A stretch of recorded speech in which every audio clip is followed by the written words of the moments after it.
Can you just comb out the hair on your dreadlocks and not let them lock up and instead keep them on this loose mermaid-like hair? It's a really great question. My name is Berlin. I'm the owner of a company called Wildcrafted Beauty, and we sell these braided dreadlock extensions that you can literally put in and take out as many times as you want. This is a question I get asked a lot, is whether you can actually keep them in this wavy state. You can see the set I have in now. They are actually starting to dread up. They're starting to plump up a little bit more, and over time they will dread more and more the more I wear them, so they're more like a dreadlock, which actually makes them way easier to care for. I want to explain to you the difference between having synthetic hair versus like curly hair, right? When you see curly hair, you're like, oh, well, they brush that out or comb it out and get it wet and it goes back into its ringlets or its waves. It kind of just goes back to the same way it was before. Can't this hair do the same thing? First things first is these are synthetic. They're synthetic material. They are a plastic. And so they're not going to work the same way as hair. They're not going to absorb moisture the same way. They are actually like pressed into this shape. And so each one of these waves, they can't just recurl back up like when you get them wet or something like your natural hair would. They're not going to absorb moisture the same way. They do absorb a little bit of moisture, which is why we have things like crown nectar. That's great for helping separate them,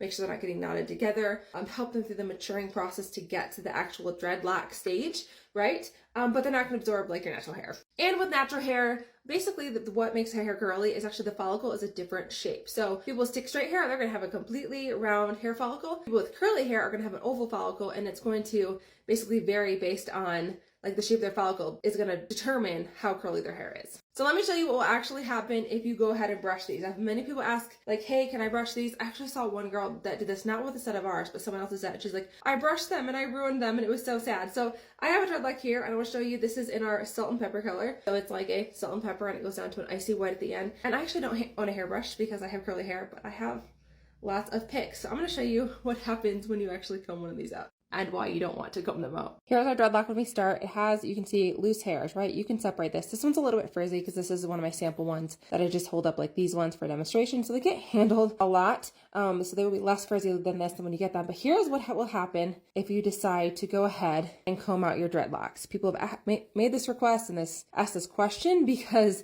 they wanted to know if they could keep it in the loose hair. And so I want to show you exactly what will happen if you comb them out. Now this pick may work a little bit different than a hairbrush. A hairbrush would probably actually separate a little bit more than this because I do use wider tooth picks and combs for my hair. So that's what I have. But if you were to go through and comb all of this out, this is the situation that you would have happening right here. And then over time, these would knot more and get tangled more, and they would start to dread anyways throughout your day, just because you move around a lot, right? You sleep, you move your body, all those things, but it would definitely not be a look that you would want. And look, as I continue, if you did this day after day, they're just getting more and more frizzy, more separated. Yeah, it kind of still has a ringlet look, but it's not something that you likely are wanting to happen. So I do not recommend combing them out. One cool thing about when you order from us though is we actually give you an 11-part video course on how to install your dreadlocks, how to part your hair to put the dreadlocks in, how to braid them in, if you have like short pixie hair, how to care for them, the products to use on them, how to wash them, literally so many things, everything you need to know you get in a course along with your dreadlocks when you order them from us. If you want to see more tips and information, or you're just curious on these dreadlocks, right? They come in, we do different bright colors, and we also have tons of natural colors. If you want to see more information on that, hit the follow button.